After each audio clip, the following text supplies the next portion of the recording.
मैं स्वेच्छा से मांडू विधानसभा को सुदेश महतो जी के लिए ये सीट छोड़ने के लिए हम तैयार हैं और सुदेश महतो जी से मिलकर हम जल्दी रिजाइन भी देंगे और हम आग्रह करेंगे तमाम कार्यकर्ता लोग से कि चुनाव की तैयारी करें और माननीय सुदेश महतो जी को मांडू से हम लोग विधायक बनाकर विधानसभा में वहाँ पे सुदेश जी का गूंज सुदेश महतो जी का गूंज गूंजना चाहिए। और आप लोग मालूम है कि सुदेश जी जो बात उठाते हैं विधानसभा में लोगों के निचले स्तर पर उज्जवल समस्या के लिए शायद कोई भी नेता नहीं उठाता है। हारना जीतना अलग बात है, लेकिन जो सही बात को उठाने वाला नेता चाहिए। हमारे नेता सुदेश महतो थे, हैं और जीवन भर रहेंगे। और सुदेश महतो से बड़ा नेता झारखंड में पैदा नहीं हुआ है, न जीवन में पैदा होगा। धन्यवाद। मांडू में एक बार पुनः उपचुनाव हो सकता है। जी हाँ दोस्तों, आपने सही सुना। जिस प्रकार से अभी वहां से जो विधायक चुन करके आए हैं निर्मल महतो उर्फ तिवारी महतो जो चुन करके आए हैं, वो कह रहे हैं कि हम सुदेश महतो को पुनः चुनाव लड़ाएंगे और वहां पे उपचुनाव होने की आशंका है। तो इसी परिस्थिति में अगर उपचुनाव होता है, अगर तिवारी महतो रिजाइन देते हैं, तो वहां पे उपचुनाव में 3 बड़े-बड़े दिग्गज चेहरे नजर आएंगे। पहला जयराम महतो, दूसरा सुदेश महतो और तीसरा जो है कि जेपी पटेल, जो कि सांसद का भी चुनाव लड़े हैं और विधायक भी रह चुके हैं। तो ऐसी परिस्थिति में वहां का जो समीकरण है वो देखना बहुत ही ज्यादा दिलचस्प होगा।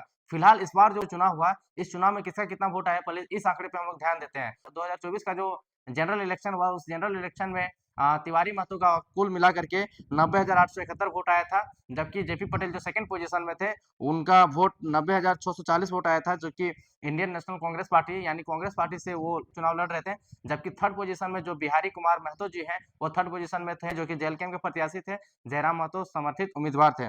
बिहारी कुमार महतो का 71,276 वोट आया था। जी हाँ दोस्तों, 71,276 वोट कोई कम वोट नहीं होता है, बल्कि यह एक रिजल्ट तक ले जाने वाला वोट होता है, या इस प्रत्याशी में वो दम होता है जो कि रिजल्ट भी एक्वायर कर सकता है। तो ऐसी परिस्थिति में एक तरफ जयराम महतो होंगे फील्ड में, दूसरी तरफ सुदेश महतो होंगे फील्ड में, और एक तरफ कांग्रेस के बड़े-बड़े स्टार प्रचारक मांडू में आकर के उपचुनाव करेंगे। तो ऐसे में पूरा मांडू विधानसभा का जो माहौल है वो बदला हुआ नजर आएगा और पूरे झारखंड राज्य के जितने भी कद्दावर नेता है, सबका निगाहें मांडू विधानसभा क्षेत्र में हो सकता है।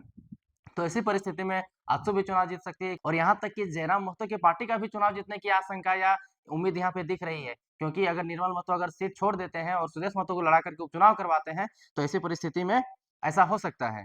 तो हम लोग वहाँ के पॉपुलेशन की बात करते हैं कि मांडू विधानसभा क्षेत्र में किस पार्टी का कितना पॉपुलेशन है। तो मांडू विधानसभा क्षेत्र में सबसे पहले जो लार्जेस्ट पॉपुलेशन है, वो पॉपुलेशन महतो की पॉपुलेशन है, जो कि लगभग वहाँ का कुल जनसंख्या का 21.4% यानी 21.4% है।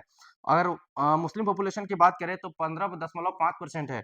अगर वहाँ पे मांझी पॉपुलेशन की बात करें तो 15% है। इस प्रकार से वहाँ पे यादव का पॉपुलेशन है, प्रसाद का पॉपुलेशन है, रविदास का पॉपुलेशन है, प्रजापति का पॉपुलेशन है, मुंडा का पॉपुलेशन है, गंजू का पॉपुलेशन है, करमाली का पॉपुलेशन है, बेदिया का पॉपुलेशन है। इस प्रकार से सभी जातियों का पॉपुलेशन है अपने क्रम में, लेकिन सबसे लार्जेस्ट पॉपुलेशन जो है मांडू विधानसभा क्षेत्र में, वो महतो बहुल एरिया है और मांडू विधानसभा का सीट हॉट बन जाएगा। जिस प्रकार से अभी बयान आया तिवारी कुमार महतो का, अगर वहाँ पे चुनाव होता है, उपचुनाव होता है, तो फिलहाल क्या होगा नहीं होगा वो तो खैर समय पे हम लोग छोड़ देते हैं, समय पे डिसीजन करेंगे, आगे क्या अपडेट आएगा नहीं आएगा आपको टोटल अपडेट दिया जाएगा। लेकिन वर्तमान स्थिति यह कह रहा है, जैसे कि तिवारी महतो का एक वीडियो वायरल हुआ है 1 मिनट 10 सेकंड का, जिसमें वो कहते हुए नजर आ रहे हैं कि हम अपना सीट को रिजाइन दे करके सुदेश महतो को चुनाव लड़वाएंगे।